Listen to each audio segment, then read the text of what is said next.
형 에서가 400명을 이끌고 온다는 소식을 듣고 두려워하여 어찌할 바를 몰라서 아내들과 자녀들까지 방패막이로 이용했던 야곱은 결국 홀로 남겨지게 됩니다. 그는 형 에서와의 갈등을 해결해 보기 위해서 할 수 있는 모든 인간적인 방법을 동원했습니다. 그러나 그러한 그의 수고는 아무런 도움이 되지 않았습니다. 시간이 지날수록 불안하고 답답한 마음은 더해갔고 모든 일행을 떠나보낸 후에 결국 홀로 남겨져서 이 고독 속에 파묻혀 있는 자신을 보게 됩니다. 비로소 야곱은 자신의 인간적인 모든 시도가 아무런 소용이 없다는 것을 깨닫고 하나님을 붙잡기 시작했습니다. 24절 하반절에 야곱이 날이 새도록 어떤 사람과 씨름했다고 기록하고 있습니다. 24절 읽겠습니다. 야곱은 홀로 남았더니 어떤 사람이 날이 새도록 야곱과 씨름하다가, 여기서 야곱과 씨름하는 어떤 사람은 사람의 모습으로 야곱을 찾아오신 하나님이었습니다. 구약에서 하나님은 종종 천사를 보내셨는데 그 천사가 사람의 모습으로 나타나는 장면들을 우리는 곳곳에서 목격할 수 있습니다. 그리고 이 사건은 야곱의 인생을 완전히 바꾼 일생일대의 사건이었습니다. 여러분, 사람은 하나님을 만나게 될 때 변화되고 하나님을 만나게 될 때 그 인생의 대전환점을 맞게 됩니다. 그러므로 위기 앞에서 이 방법도 안 되고 저 방법도 안 될 때 문제가 해결되기를 구하지 말고 여러분, 하나님을 구하십시오.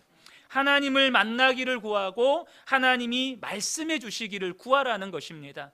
하나님을 만나야, 하나님의 말씀을 들어야 그 문제가 끝이 납니다. 본문에서 재미있는 사실은 천사가 사람을 이기지 못했다는 사실입니다. 25절에 자기가 야곱을 이기지 못함을 보고 그가 야곱의 허벅지 관절을 치매 야곱의 허벅지 관절이 그 사람과 씨름할 때에 어긋났더라. 야곱을 이기지 못한 천사가 하는 수 없이 야곱의 허벅지 관절을 쳤고 그로 인해서 야곱의 허벅지 관절이 어긋났다는 것입니다. 그런데 여러분, 이게 아이러니예요. 여러분, 허벅지 관절을 쳐서 허벅지 관절이 어긋나게 할 만큼 힘이 센 천사가 야곱과의 씨름에서는 야곱을 이기지 못했다는 것이 말이 됩니까? 사실 이게 아이러니예요. 우리는요, 이 야곱과 천사가 만난 장면을 한번 상상력을 동원해 볼 필요가 있습니다. 왜냐하면 갑자기 야곱이 이 밤에 그냥 어떤 사람과 씨름했다고만 이렇게 성경은 기록하고 있잖아요. 그러니까 그 씨름하기까지의 과정을 조금 상상력을 동원해 볼 필요가 있어요.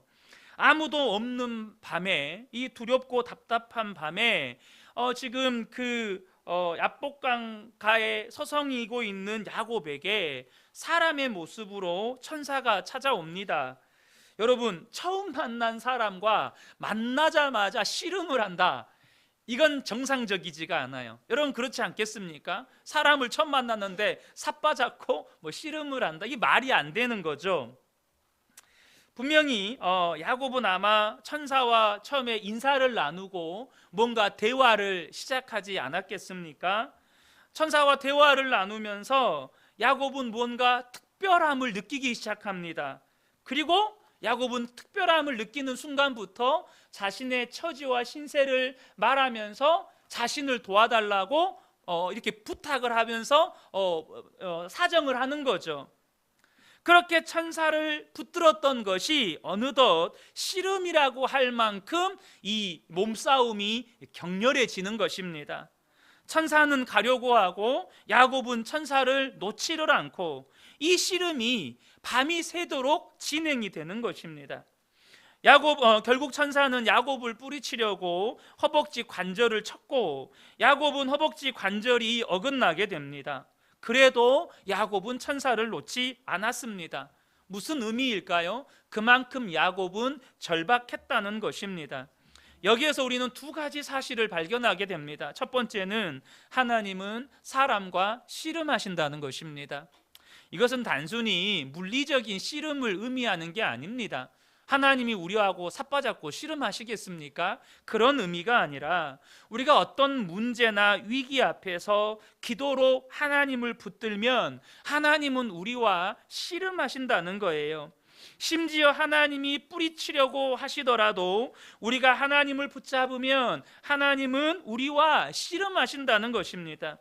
왜 하나님이 우리와 씨름하십니까? 그것은 하나님이 우리의 아버지이시기 때문입니다. 여러분, 이것을 잘 이해하셔야 돼요. 우리가 아버지와 자녀의 관계를 보면 조금 쉽게 이해가 됩니다. 자녀가 아버지에게 무언가를 요구할 때 그 모든 것을 즉각적으로 들어주는 아버지는 없습니다. 때로는 자녀가 요구하는 그것으로 인해서 자녀와 깊은 대화를 나누기도 하고, 때로는 자녀의 유익을 위해 자녀에게 그 자녀의 요구를 거절하기도 하고, 때로는 지금이 때가 아니기 때문에 기다리게 하기도 합니다. 그러면서 자녀와 아버지는 친밀한 관계가 형성되기도 하고, 또 자녀는 아버지의 마음을 알게 되기도 하고, 그런 아버지와의 씨름하는 과정 속에서 인생의 지혜와 인내를 배우게 되기도 합니다. 하나님도 그렇다는 거예요. 우리가 하나님과 씨름하는 그 과정을 통해서 하나님과 우리와의 관계가 친밀해지고 하나님의 마음을 알게 되기도 하고, 우리 안에 영적인 힘과 인내가 생깁니다. 믿음이 성장하고 믿음의 변화가 일어난다는 거예요. 그래서 하나님이 우리와 이렇게 씨름하신다는 것입니다. 두 번째는 어떤 인생도 하나님을 붙잡으면 소망이 생긴다는 거예요. 야곱은 필사적으로 힘을 다해서 이 천사를 붙들었습니다. 허벅지 관절이 어긋나도 천사를 놓지 않습니다. 그런데 우리가 지금까지 야곱의 삶을 나누어 왔을 때 야곱을 보면 정말 인간적으로 좋아하기가 쉽지 않은 사람입니다.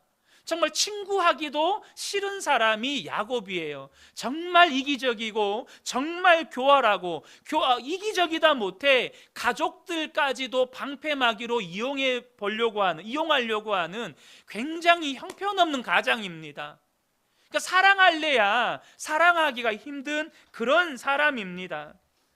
그런 사람도 하나님을 붙잡으면 그 인생이 달라진다는 거예요. 자격 없는 사람도 하나님을 붙들면 하나님은 은혜를 베푸시고 이전에 없던 소망이 생긴다는 거예요. 그러므로 여러분, 내가 어떠하든지 간에 하나님께 소망을 두십시오. 하나님을 붙잡는 인생에게 소망이 생깁니다. 떠나려는 천사를 붙들고 야곱은 정말 자신을 축복해달라고 통사정을 합니다. 26절에 보면 그가 이르되 날이 새려 하니 나로 가게 하라. 야곱이 이르되 당신이 내게 축복하지 아니하면 가게 하지 아니하겠나이다. 왜 그렇게 야곱은 떠나려는 천사를 붙들고 통사정을 합니까? 무엇보다 지금 해결되지 않는 형 에서와의 관계 때문입니다. 분명한 사실은 야곱 안에는요, 하나님이 기뻐하시지 않은 죄가 있었다는 것입니다. 야곱은 이것을 잘 알고 있어요. 자기가 형과 아버지를 속여서 장자권과 축복권을 가로챘을 뿐만 아니라 그로 인해서 형에게 큰 상처를 주었다는 것을 야곱 자신이 잘 알고 있습니다. 무엇보다도 그것을 자신의 힘으로 도무지 해결할 수 없다는 것도 알고 있었습니다. 그렇게 자신이 교활하고 이기적이고 형편없는 사람이라는 것을 알고 이것을 도무지 해결할 수 있는 방법도 없다는 것을 압니다. 그러니까 죽을 힘을 다해서 하나님을 붙잡는 것입니다. 자신이 너무 엉터리 같고 부족한 사람이라는 것을 알기에, 또 그런 자기 때문에 형이 상처를 받았는데 이거를 도무지 해결할 수 없다는 것을 알기에, 비록 자격은 없지만 하나님이 아니면 방법이 없기에, 하나님이 아니면 그 어떤 소망도 없기에 하나님을 간절히 붙드는 거예요.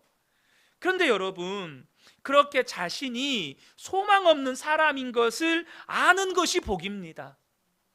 자신이 소망 없는 사람이라는 거, 자신이 형편없는 사람이라는 거를 아는 게 복이에요. 왜 그렇습니까? 자신의 실체를 아는 사람은요, 하나님을 간절히 붙잡을 수밖에 없기 때문이에요. 왜 여러분 하나님을 붙잡아도 대충 붙잡습니까? 왜 하나님을 붙잡아도 그냥 하나님 도와주시면 좋고 안 도와주셔도 어쩔 수 없고 이런 태도로 하나님을 붙잡습니까? 아직도 자신이 꽤 괜찮은 사람이라고 생각을 해요. 아직도 자신에게 소망이 있다고 생각을 하는 거예요. 자신의 실체를 몰라요. 자신이 사형수라는 걸 몰라요. 자신이 지옥 들어갈 자라는 거를 몰라요. 그러니까 하나님을 붙잡아도요, 그냥 적당히 붙잡는 겁니다. 하나님과도 적당히 거리를 유지하는 거예요. 그런데 자신에게 소망이 없다는 것을 아는 사람은요, 하나님을 죽기 살기로 매달립니다. 정말 하나님 아니면 소망이 없으니까 하나님께만 소망을 두고 목숨 걸고 하나님을 붙잡습니다. 사랑하는 성도 여러분, 정말 하나님을 목숨 다해 붙잡는 복된 분들 되시기를 축복합니다. 천사가 야곱을 그냥 두고 떠나려고 했던 것도 야곱에게 해결해야 할 죄의 문제가 있기 때문이었습니다. 여러분, 더러운 그릇에는 물이나 음식물을 담아서 먹을 수 없습니다. 마찬가지로 해결되지 않는 죄의 문제를 여전히 가지고 살면 하나님은 아무리 우리를 사랑하셔도 우리에게 복을 주실 수가 없습니다.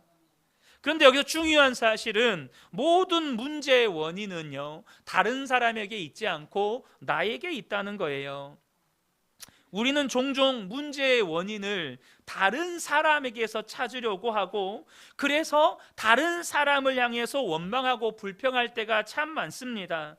많은 남편들이 아내가 문제라고 말합니다. 마찬가지로 많은 아내들이 남편이 문제라고 말합니다.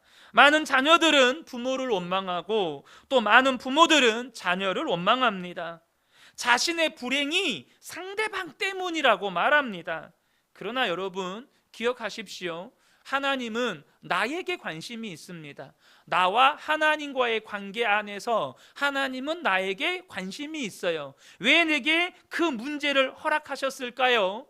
왜 내게 그런 고통을 허락하셨을까요? 내게는 아직 해결해야 될 죄의 문제가 있기 때문입니다. 아직도 해결되지 않는 자아의 문제가 있기 때문입니다.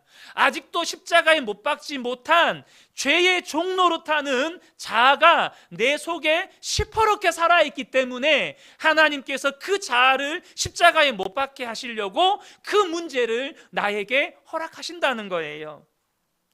그런데 하나님 보시기에 야곱의 문제는 야곱이 생각하는 아버지와 형을 속이고 장자권과 축복권을 가로채서 형에게 상처를 준 것보다 더 깊은 차원의 문제예요. 하나님이 보시는 것과 우리가 생각하는 게 다르거든요. 그러면 하나님이 생각하시는 야곱의 문제는 뭐였을까요? 여러분, 야곱이요, 그날 밤에 왜 그렇게 불안해하고 답답해했을까요? 왜 그는 그 모든 방법을 동원하고도 결국 홀로 남겨져서 고독 속에 그렇게 불안하며 답답해하고 있었을까요? 그건 그가 베델에서 만난 하나님을 신뢰하지 않았기 때문입니다. 야곱의 가장 큰 문제는 하나님을 신뢰하지 않고 하나님을 바라보지 않은 죄입니다. 하나님을 믿지 않은 거예요. 야곱은 하나님을 믿는다고 하면서도 분명히 베델에서 하나님을 인격적으로 만났어요. 그 하나님을 만났고 하나님을 믿는다고 하면서도 매사에 본능적이고 습관적으로 자신의 노력과 인간적인 방법으로 문제를 해결하려고 시도했던 사람입니다. 그러한 야곱의 모습은 약속의 땅 가나안으로 돌아가면서 이 형 에서와의 관계를 해결할 때도 그 모습이 고스란히 드러납니다. 여전히 형 에서와의 관계를 회복하는 데 있어서 하나님을 신뢰하지 못하고 하나님을 바라보지를 못하는 거예요. 그러한 죄가 있는 한 하나님은 우리에게 복을 주실 수가 없어요. 하나님을 신뢰하지도 않고 하나님을 바라보지도 않는 자에게 어떻게 복을 주실 수가 있겠어요? 이사야 59장 2절에 보면 오직 너희 죄악이 너희와 너희 하나님 사이를 갈라놓았고 너희 죄가 그의 얼굴을 가리어서 너희에게서 듣지 않으시게 함이니라. 여러분, 우리 안에 이렇게 해결되지 않는 죄를 품고 있으면 하나님은 반드시 하나님의 자녀된 자들의 그 감추어진 죄를 반드시 들추어내십니다. 반드시 그 문제를 다루세요. 여러분의 인생 가운데 왜 이런 고통을 허락하시나? 왜 이런 일을 허락하시나? 여러분 잘 보셔야 돼요. 내 안에 아직도 하나님과의 관계 속에서 해결되지 않은 이 죄의 문제, 자아의 문제들이 있다는 거예요. 허벅지 관절을 쳐도 놓지 않는 야곱에게 천사가 질문을 합니다. 27절을 보겠습니다. 그 사람이 그에게 이르되 내 이름이 무엇이냐? 그가 이르되 야곱이니이다. 이렇게 내 이름이 무엇이냐라고 묻는데요. 여러분, 하나님이 야곱의 이름을 몰라서 네 이름이 무엇이냐라고 물으시겠어요? 내가 네 이름을 모르니까 네 이름 좀 알려줘라, 이런 의미가 아니라는 거예요. 이것은 이름을 묻는 게 아니고 너는 어떤 존재이고 무엇을 위해 살고 도대체 어디서 와서 어디로 가는 존재이냐, 우리의 본질을 묻는 질문입니다. 사랑하는 성도 여러분, 여러분은 어떤 존재입니까? 여러분의 이력서에 기록된 이력과 경력과 직함이 여러분입니까? 사실 그 모든 것은 가면이고 껍데기입니다. 우리가 다양한 가면으로 자신을 포장하고 꽤 괜찮은 사람처럼 이 세상을 살아가지만 내 인생의 가장 중요한 순간, 반드시 서게 되는 죽음 앞에 서 있는 그 순간에, 홀로 남겨진 그 순간에 하나님이 네가 누구냐라고 물으실 때 사실 우리는 할 말이 없습니다. 왜요? 하나님이 아니면 우리의 존재가 설명이 안 되거든요. 하나님이 아니면 우리의 존재는 설명이 안 돼요. 해석이 안 돼요. 구원도 없어요. 그 질문에 야곱이 뭐라고 대답합니까? 야곱이니이다 라고 대답을 합니다. 여러분, 단순히 이것을 자신의 이름을 밝히는 것이라고만 보시면 안 됩니다. 그 이면에 영적인 여러분 의미를 저와 여러분이 붙잡으셔야 돼요. 여러분, 야곱이 어떤 사람입니까? 창세기 25장 26절에 보면 후에 나온 아우는 손으로 에서의 발꿈치를 잡았으므로 그 이름을 야곱이라 하였으며, 내 이름이 야곱이니이다, 이 말은 뭐죠? 내 인생이 야곱과 같은 인생이라는 거예요. 야곱은 무엇이든지 자기 걸 삼으려고 움켜쥐는 사람이었습니다. 남의 것을 빼앗고 훔치는 사람이었어요. 그 이름 그대로 야곱은 형의 장자권과 축복권을 훔쳤습니다. 야곱의 이름에서 우리는 야곱의 인생을 보는 거예요. 야곱은 하나님의 은혜와 축복으로 살려 하지 않고 남의 것을 훔치고 자기의 노력과 방법으로 살려고 했던 인간적인 인생의 표본인 사람이에요. 인간적인 인생, 인간의 힘으로 살려고 했던 표본적인 사람입니다. 여러분, 그래서 야곱의 인생이 피곤했고 불안했습니다. 원하는 것을 다 얻었지만 마음에는 평안함이 없었어요. 야곱의 대답에 천사가 이런 말을 합니다. 28절을 보면 그가 이르되 내 이름을 다시는 야곱이라 부를 것이 아니요 이스라엘이라 부를 것이니 이는 내가 하나님과 및 사람들과 겨루어 이겼음이니라. 여러분, 야곱은요 형의 발뒤꿈치를 붙잡은 자, 다른 말로 하면 약탈자, 사기꾼이라는 의미가 있는 이름입니다. 그런데 여러분, 저와 여러분이 바로 이런 야곱이 아닙니까? 저는 남의 것을 훔치거나 다른 사람에게 사기를 친 적이 없는데요. 여러분, 자기는 남을 위해 희생하지 않으면서 남을 희생시키고 그렇게 남의 인생을 착취하면 약탈자요 사기꾼인 거예요. 내가 남을 위해 희생할 줄은 모르는데 자꾸 아내를 희생시키고 남편을 희생시키고 자녀들을 희생시키고 부모만을 희생시키고, 여러분 그 사람이 사기꾼인 거예요.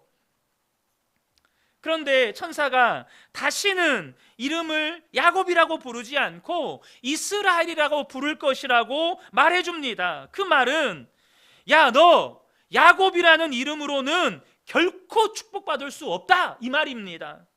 야곱, 너 인생 그렇게 살면 절대 복받을 수 없어. 지금까지 살아왔던 삶의 방식, 지금까지 살아왔던 그 가치관으로 살면 너에게는 미래도 없고 소망도 없어. 이렇게 선언하는 것입니다. 이것은 야곱을 향한 하나님의 선언이에요. 야곱 같은 인생을 향한 하나님의 선언입니다. 여러분, 우리가 야곱처럼 살잖아요. 절대 하나님의 복을 받을 수가 없습니다. 야곱처럼 살잖아요. 그 사람에겐 미래도 없고 희망도 없고 소망도 없어요. 저는 이 말씀이 오늘 누군가에게는 하나님의 음성으로 들려지게 되시기를 축복합니다. 야곱처럼 살면 축복도 없고 미래도 없고 소망도 없어요. 그러면서 뭐라고 말씀하시죠? 네 이름을 이스라엘이라 하리라. 네가 정말로 복받고 싶다면 약탈자, 사기꾼으로 인생 살지 말고 승리자로 인생을 살아라. 내 이름을 하나님과 싸워서도 이긴 승리자로 바꿔라. 그 뜻이 이스라엘입니다. 하나님과 겨루어서 이겼다는 거예요. 여러분, 그렇다고 장명소 가서 이름을 바꾸지 마시기를 바랍니다. 저희 이모님이 아들을 낳고 장명소에 가서 10만 원을 주고 이름을 지었습니다. 제 사촌 동생인데 벌써 지금 저랑 한 10여 년 차이가 나니까 지금 한 35, 6 됩니다. 그렇게 이름을 지었는데요, 혹시 몰라서 몇 년이 지나서 다시 그 장명소 가서 그 이름이 어쩌냐고 물어봤대요. 그런데 이 장명소 이제 소장이라고 해야 될지 모르겠는데 이분이 자기가 지어준 이름인지도 모르고 그 이름 안 좋다고 다시 바꾸라 그랬다는 거예요. 그래서 노발대발하고 욕을 한 바가지 해주고 나왔다는 거 아니겠습니까? 여러분, 장명소 가서 이름 바꾼다고 우리의 인생이 바뀌지 않습니다. 하나님으로 인해 우리의 이름이 바뀌어야 합니다. 하나님으로 인해 우리의 인생이 이스라엘로 바뀌어야 한다는 것입니다. 중요한 사실은 우리는 그리스도 안에서 인생이 이스라엘로 바뀐 사람들이라는 것입니다. 아멘이십니까? 우린 예수 그리스도로 인하여서 인생이 야곱에서 이스라엘로 바뀐 사람들이라는 거예요. 고린도후서 5장 17절 보면 그런즉 누구든지 그리스도 안에 있으면 새로운 피조물이라. 이전 것은 지나갔으니 보라 새 것이 되었도다. 그리스도 예수 안에 있으면 야곱 같은 우리의 인생이 그 이스라엘로 새로운 피조물이 된다는 거예요. 이와 동일한 의미의 말씀이 에베소서에도 기록이 되어 있습니다. 에베소서 4장 22절에서 24절입니다. 너희는 유혹의 욕심을 따라 썩어져가는 구습을 따르는 옛사람, 여기다 제가 괄호를 해놓고 야곱이라고 붙였어요. 우리는 야곱을 벗어버려야 돼요. 우리는 반드시 옛사람을 벗어버려야 돼요. 썩어져가는 구습, 육신을 따르는 그 육신의 본성을 따르는 옛사람을 벗어버려야 돼요. 오직 너희의 심령이 새롭게 되어 하나님을 따라 의와 진리의 거룩함으로 지으심을 받은 새 사람, 그게 뭐죠? 이스라엘을 입으라는 거예요. 여러분, 우리는요 그리스도 안에서 옛사람을 벗어버리고 새 사람을 입은 사람들이라는 것입니다. 저는 우리 모든 성도님들이 예수 그리스도로 말미암아 옛사람 곧 야곱과 같은 인생을 벗어버리고 새 사람 곧 이스라엘을 옷 입으시기를 축복합니다. 이전에 가지고 있었던 야곱 같은 인생을 벗어버리고 이제는 하나님이 주시는 축복된 새 이름 이스라엘의 인생을 살아가시기를 축복합니다. 축복을 받은 야곱이요 하나님의 천사에게 이름을 알려달라고 요청을 해요. 29절을 보면 야곱이 청하여 이르되 당신의 이름을 알려주소서. 그 사람이 이르되 어찌하여 내 이름을 묻느냐 하고 거기서 야곱에게 축복한지라. 야곱을 보면요 사람이요 정말 잘 안 바뀌어요. 끝까지 그의 인간적인 습성을 잘 못 버립니다. 그러니까 자기를 이름을 바꿨는데 증거를 대라는 거죠. 증거, 내가 축복받은 증거를 대라는 거예요. 그게 뭐예요? 당신의 이름을 내게 알려주세요. 이게 사람의 습성이요, 그 인간적인 습성이 잘 안 바뀝니다. 그런데 천사가 이름을 알려주지 않고 야곱을 축복하고 떠나갑니다. 그 말은 무슨 말이죠? 하나님은요, 축복하시는 하나님이시라는 뜻입니다. 어찌하든지 하나님은 저와 여러분을 축복하기를 원하시는 하나님, 우리의 인생을 복주기를 원하셔서 축복하시는 하나님이시라는 거예요. 야곱이 이렇게 하나님의 천사와 씨름했던 이 장면은 우리에게 두 가지 부분에서 중요한 교훈을 줍니다. 첫 번째는요, 포기하지 말고 끝까지 하나님을 붙들라는 것입니다. 사랑하는 성도 여러분, 포기하지 말고 끝까지 하나님을 붙드시기를 바랍니다. 우리 옆에 계신 분들에게 그렇게 축복해 주시겠습니까? 포기하지 말고 끝까지 하나님을 붙드세요. 그렇게 축복해 주시면 좋겠습니다.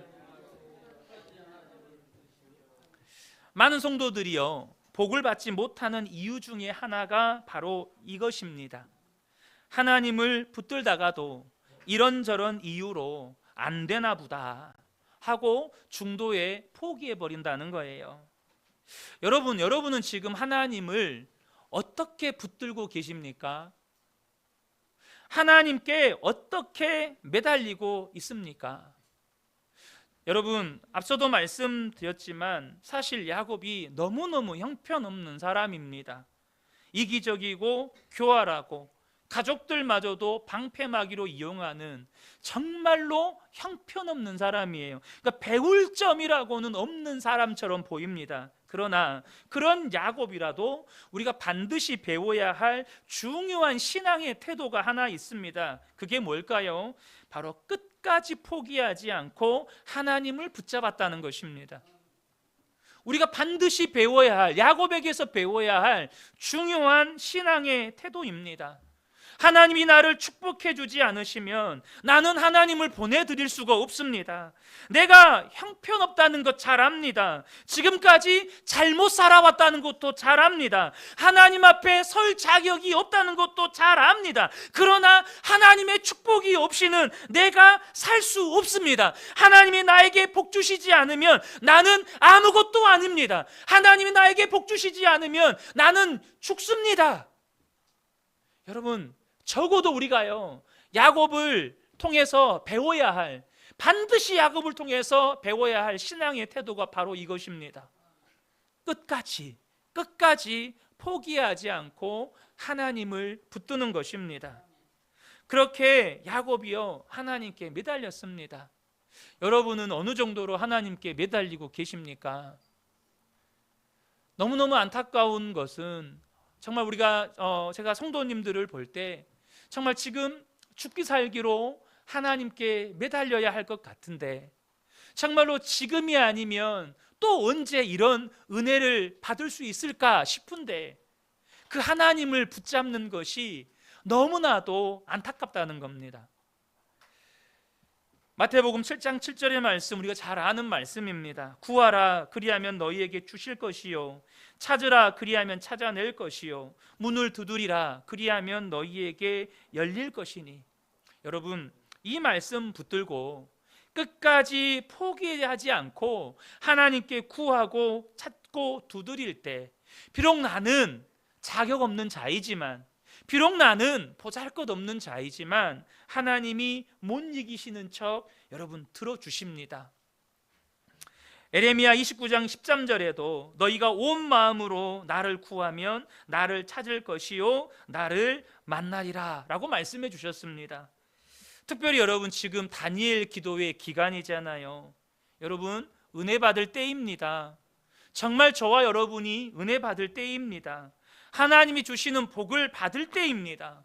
포기하지 말고 여러분 하나님께 간절히 매달리시기를 축복합니다. 그러면 하나님 반드시 역사하십니다. 이미 하나님은 저와 여러분을 위해 은혜를 쌓아서 준비해 두고 계십니다. 은혜를 쌓아서 예비해 두고 계십니다. 여러분, 그것을 내 것으로 만드십시오. 제발 부탁드리는 것은 절대 은혜의 구경꾼이 되시지 말라는 겁니다. 은혜의 여러분 방청객이 되지 말라는 거예요. 다른 사람 은혜 받는 거 박수 치는 사람 되지 말라는 겁니다. 여러분, 은혜의 주인공이 되십시오.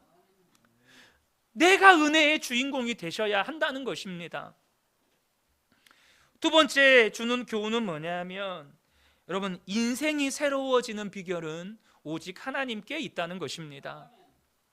아무리 야곱이 천사를 끝까지 붙들어도요, 하나님이 야곱을 축복해 주지 않으시면 야곱은 결코 하나님의 복을 받을 수가 없고 그 인생이 새로워질 수가 없습니다. 야곱은 결코 그의 노력과 열심으로 이스라엘이 될 수 없다는 것입니다.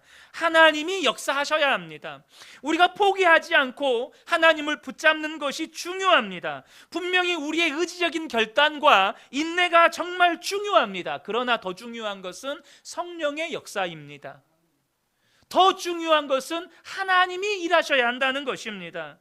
그럼 우리가 포기하지 않고 하나님을 붙들더라도 우리가 어떻게 붙드는가가 중요해요. 여러분, 우리가 하나님을 붙들 때 우리가 우리를 향한 하나님의 사랑을 의지하셔야 한다는 거예요. 하나님의 인자와 긍휼을 구하셔야 한다는 것입니다. 이사야 49장 15절에 보면 여인이 어찌 그 젖먹는 자식을 잊겠으며 자기 태에서 난 아들을 긍휼히 여기지 않겠느냐. 그들은 혹시 잊을지라도 나는 너를 잊지 아니할 것이라. 여러분, 하나님께서 이스라엘 남유다가 바벨론에 멸망되는 상황 가운데서도 여러분 회개하는 자들을 그루터기로 남겨두십니다. 그루터기로 남겨두셔요. 그 하나님의 인자와 긍휼을 우리가 의지해야 한다는 것입니다. 여전히 우리에게 은혜 베풀기를 원하시고 우리를 사랑하시고 우리를 축복하기 원하시는 그 하나님의 성품과 하나님의 인품과 하나님을 의지해야 한다는 거예요. 그렇게 하나님의 천사로부터 축복을 받은 야곱이요, 너무 좋았어요. 그러니까 어떻게 해요? 그 장소의 이름을 브니엘이라고 짓습니다. 30절을 보면 그러므로 야곱이 그곳 이름을 브니엘이라 하였으니 그가 이르기를 내가 하나님과 대면하여 보았으나 내 생명이 보존되었다 함이더라. 이 브니엘은요, 하나님의 얼굴이라는 뜻입니다. 하나님의 얼굴을 대면하고도 그가 생명이 보존되었다는 거예요. 이것은 야곱이 하나님과 가장 가까이 교제하고 가장 친밀하게 교제하고 나를 축복하시는 하나님의 은혜를 경험했던 사실을 기념하는 지명입니다. 야곱의 인생에는요, 그의 인생을 획기적으로 바꾼 두 장소가 있습니다. 첫 번째 장소가 어딜까요? 바로 베델입니다. 베델. 두 번째 장소가 바로 오늘 본문에 나오는 브니엘입니다. 베델은 그가 처음 하나님을 인격적으로 만난 장소라고 한다면, 브니엘은 그렇게 하나님을 인격적으로 만나고도 여전히 야곱의 인생을 살던 이 야곱이 그가 이스라엘로 변화될 만큼 하나님을 깊이 만나고 하나님과 깊이 교제했던 장소였다는 것입니다. 여러분, 저와 여러분이 예수를 믿었다면 내 인생에 나를 찾아오신 하나님을 처음 만난, 예수님을 인격적으로 처음 만난 베델도 있어야 하지만 반드시 내 인생이 야곱에서 이스라엘로 바뀌려면 정말로 하나님을 깊이 만나고 하나님과 깊이 교제하는 여러분 브니엘이 있어야 합니다. 하나님을 한 번 만난 거 가지고 내 인생이 변화된다면, 여러분 예수 한 번 믿고 변화될 것 같으면 여기 있는 모든 분들이 새로운 삶을 살았을 겁니다. 여러분, 언제 예수님 믿으셨습니까? 그 믿는 그 순간부터 여러분의 인생이 180도 달라지셨습니까? 아니라는 거 여러분의 삶이 증명하잖아요. 예수님 한 번 만났다고 우리 인생 변화 안 됩니다. 반드시 우리의 인생에 브니엘이 있어야 합니다. 예수님을 만나고도 여전히 야곱으로 살던 그 야곱이 정말로 그의 환도뼈가 부러질지라도 하나님을 끝까지 붙잡고 놓지 않았던, 하나님께 더 깊이 매달렸던, 죽기 살기로 하나님을 붙잡았던 그런 브니엘이 있어야 야곱의 인생이 이스라엘로 바뀐다는 것입니다. 여러분, 우리가 이런 브니엘이 없는 사람은 여러분 베델을 경험하더라도 이전과 똑같은 삶을 살 수밖에 없는 것입니다. 여러분, 여러분의 브니엘은 언제 어디였습니까? 여러분, 우리 근혜교회 모든 성도님들에게 브니엘이 있기를 축복합니다. 반드시 브니엘이 있으셔야 합니다. 특별히 이번 다니엘 기도회가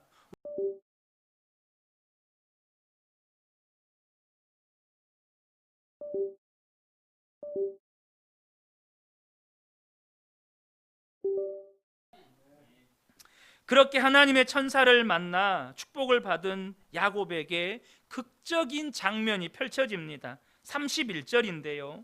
그가 분이엘을 지날 때 해가 돋았고 그의 허벅다리로 말미암아 절었더라. 야곱은요, 허벅지 관절이 어긋나서 절름발이가 되었습니다.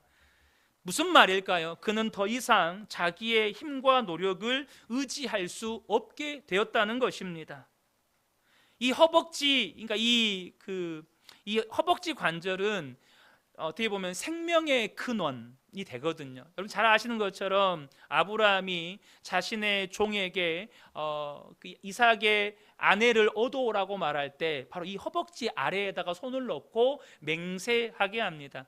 자기의 힘의 근원을 상징해요. 그게 어긋나 버렸어요. 무슨 의미입니까? 더 이상 그는 자기의 힘과 노력을 의지할 수 없게 되었다는 것입니다. 언제나 자기의 힘과 노력과 인간적인 방법과 수단으로 살던 야곱이 죽어버렸다는 것입니다. 그리고 그런 야곱이 죽으니 그에게 그 앞에 해가 떠오릅니다. 그는 더 이상 야곱으로 사는 인생이 아니고 이제 이스라엘로 사는 인생이 되었습니다. 야곱의 인생에 진정한 새날이 펼쳐진 것입니다. 이제는 오직 하나님만을 의지하고 하나님의 축복으로 사는 인생이 된 거예요. 내가 죽으니 예수가 사는 인생이 된 것입니다. 사랑하는 성도 여러분, 우리 모든 성도님들에게 이와 같은 찬란한 해가 떠오르시기를 축복합니다. 그러려면 야곱이 죽어야 합니다. 그러려면 내가 죽어야 합니다. 야곱이 죽어야 이스라엘이 되는 것처럼 내가 죽어야 내 안에 예수가 사십니다. 야곱으로 살면, 내 힘과 내 노력과 인간적으로 살면, 인간적인 방법으로 살면 그 인생의 결과는 불안함과 답답함과 고독함 뿐입니다. 그러나 야곱과 같은 내가 죽고 오직 예수로 살 때 거기에 하나님이 주시는 진정한 축복이 있고 변화된 새날을 살게 되는 것입니다. 저는 우리 근혜교회 모든 성도님들께 오늘 야복강가에서 야곱에게 일어났던 그 인생 일대의 대전환점이 일어난 것처럼 우리 모든 성도님들에게 분이엘의 축복이 있어서 나는 죽고 예수로 사는, 야곱이 죽고 이스라엘로 사는 놀라운 은혜가 함께 하시기를 예수님의 이름으로 축복합니다. 아멘.